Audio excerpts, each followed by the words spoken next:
State కూడా తెలియపరుస్తుంది, state కూడా మిమ్మల్ని రికగ్నైజ్ చేస్తుంది. కవిత కవర్ కూడా మీరు వెళ్ళేందుకు ఒక ఫ్రీ ఛానల్ అనేటువంటిది ఏర్పడుతుంది.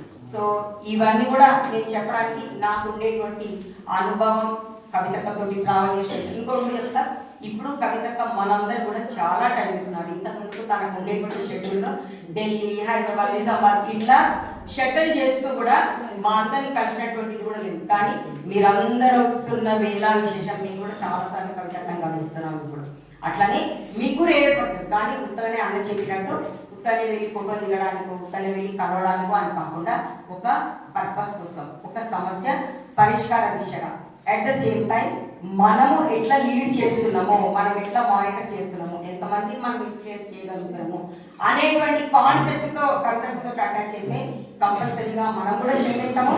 కవితక్కలు కూడా మనము షేర్ చేయడానికి. జాగృతి అంటేనే ఒక బ్రిడ్జ్. జాగృతి అంటే ఒక బ్రిడ్జ్, ప్రజలకి, ప్రభుత్వానికి, ప్రజలకు, సమస్యలకు, వీటన్నిటికీ ఒక బ్రిడ్జ్ లాంటిదే మన తెలంగాణ జాగృతి.